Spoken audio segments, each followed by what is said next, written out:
여호와께서 말라기를 통하여 이스라엘에게 말씀하신 경고라. 여호와께서 이르시되 내가 너희를 사랑하였노라 하나 너희는 이르기를 주께서 어떻게 우리를 사랑하셨나이까 하는도다. 나 여호와가 말하노라.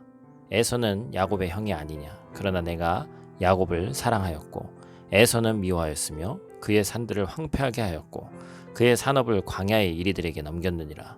에돔은 말하기를 우리가 무너뜨림을 당하였으나 황폐된 곳을 다시 쌓으리라 하거니와 나 만군의 여호와는 이르노라. 그들은 쌓을지라도 나는 헐리라. 사람들이 그들을 일컬어 악한 지역이라 할 것이요 여호와의 영원한 진노를 받은 백성이라 할 것이며 너희는 눈으로 보고 이르기를 여호와께서는 이스라엘 지역 밖에서도 크시다 하리라. 아멘. 샬롬. 오늘도 하나님의 말씀으로 하루를 시작하신 여러분들에게 하나님의 은혜와 평강이 충만하게 넘치시기를 간절히 축복합니다. 말라기 말씀 또 나누도록 하겠습니다. 자식 이기는 부모 없다 그런 말이 있죠. 부모가 자식을 이길 수 없는 이유가 뭐예요? 사랑하기 때문이죠. 그래서 어찌 보면 완전히 잘못된 길로 가는 것만 아니라면 막 다 해주고 싶은 것이 사실 부모의 마음이죠. 오늘 본문도 마찬가지입니다. 이 말라기 말씀은 이 사랑의 하나님에 대해서 발견할 수 있는 귀한 말씀이기 때문에 우리가 그 하나님의 사랑을 말라기 말씀을 통해서 깊이 체험할 수 있는 시간 되시기를 축복합니다. 하나님께서는 이스라엘 백성들을 사랑하셨죠. 우리는 성경을 통해서 너무나도 잘 알고 보고 했기 때문에 알고 있습니다. 사랑하셨기 때문에 출애굽시키셨고 사랑하셨기 때문에 율법을 주셨고 사랑하셨기 때문에 가나안 땅을 정착지로 주셨죠. 그럼에도 불구하고 이스라엘 백성들이 하나님께 다음과 같이 항변한 거예요. 하나님께서 도대체 우리를 2절 말씀 보니까 그죠? 어떻게 사랑하셨습니까? 하나님의 무조건적인 사랑을 이스라엘 백성들이 깨닫지 못하는 거죠. 근데 그 이유는 본인들이 이제 하나님을 사랑하지 않기 때문입니다. 가나안 땅에 정착한 이후에 얼마 지나지 않아서 그들은 가나안 땅의 신들을 사랑했죠. 가나안 땅의 문화를 사모했고 그들의 생활 방식을 가치관을 추구했습니다.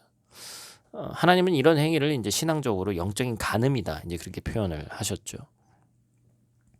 하나님께서는 자신의 사랑에 화답하지 않는 이스라엘 백성들에게 어떻게 했습니까? 선지자들을 보내서 다시 첫사랑의 자리로 돌아오기를 지속적으로 촉구하셨습니다. 이게 바로 부모의 사랑인 것이죠. 사랑에 반응하지 않고 신앙생활을 하는 것은 곧 율법과 그다음에 유전을 앞세워서 신앙적 행위 자체를 숭배했던 바리새인들의 모습과 같은 것이죠. 하나님은 우리의 중심을 보시고 그 중심을 원하시는 하나님입니다. 우리가 이스라엘의 백성들의 그런 잘못된 전철을 밟아서는 안 되겠죠. 요즘 시대는 이제 진정성이 필요한 시대가 되었습니다. 진정성이란 진실하고 참된 성질을 얘기하죠. 행위는 갖춰졌다 할지라도 그 안에 내포되어 있는 어떤 그 진정성이 보이지 않으면 오히려 그런 행위들이 역효과를 내거나 문매를 맞는 경우를 우리가 많이 보게 됩니다. 반대로 진정성을 보이는 태도로 인해서 과거를 용서받고 많은 사람들에게 감동을 주는 경우도 있죠. 우리가 잘 알고 있듯이 2차 세계대전 같은 경우는 독일이나 그렇죠. 일본 같은 경우가 큰 잘못을 했는데 독일 같은 경우는 계속해서 사과의 자리를 폴란드라든지 또 여러 침공했던 나라들을 찾아서 하고 있죠. 이스라엘도 마찬가지고. 그런데 일본 같은 경우는 그런 걸 하지 않잖아요. 그렇죠? 진정성이 없기 때문에 아무리 말로 사과한다 그런 표현에 어떤 제스처를 취해도 믿지를 않는 것이죠.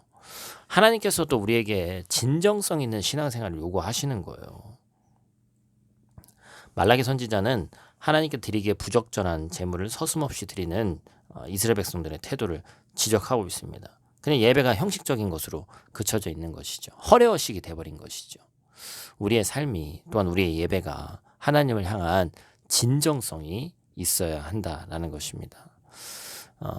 사랑하는 성도 여러분, 우리가 또 하나님의 말씀을 나누면서 하나님의 말씀 가운데서 정말 우리의 부모 대신 아버지 대신 그 하나님의 마음을 우리가 꼭 느꼈으면 좋겠습니다. 때때로 아버지시기 때문에 부모시기 때문에 질책하시기도 하고 결국에 그 질책은 파멸이 아닌 우리를 회복시키기 위한 사랑과 또한 우리를 안아주시기 위한 그 회복이라는 또 부모된 마음이라는 사실을 우리가 꼭 기억하고 하나님에게 나아가는 것이 거칠애가 아닌 진정한 마음으로 진정성을 가지고 나아가는 저와 여러분들 되시기를 간절히 축복합니다. 기도하겠습니다. 하나님, 우리들의 신앙이 또 우리의 삶이 가식과 외식으로 점철되지 않았는지 이 시간 돌아보기를 원합니다.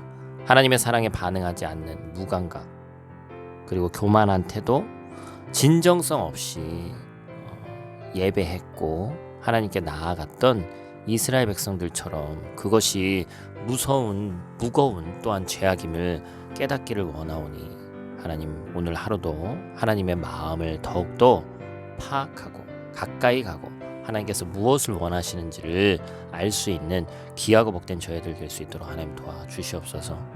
하나님, 또 체코는 오늘부터 30일간 국가 비상사태에 또 다시 들어가게 됩니다. 코로나로 인해서 참 어렵다 하는데 이렇게 2년 가까이 어려움을 당할지는 정말 아무도 예측하지 못했지만 하나님, 이 기간 동안에 하나님의 뜻을 더욱더 파악할 수 있도록 도와주시고 끝까지 견뎌서 이겨낼 수 있는 믿음을 허락하여 주시고 하루빨리 하나님 코로나의 위기 가운데서 벗어날 수 있도록 하나님 은혜를 베풀어 주시옵소서. 우리 성도들의 삶의 터전 가운데 하나님 함께 하시길 원하오니 하나님 동행하여 주시옵소서. 오늘 하루도 눈동자와 같이 지키실 줄 믿사오며 예수님 귀하신 이름으로 기도드립니다. 아멘.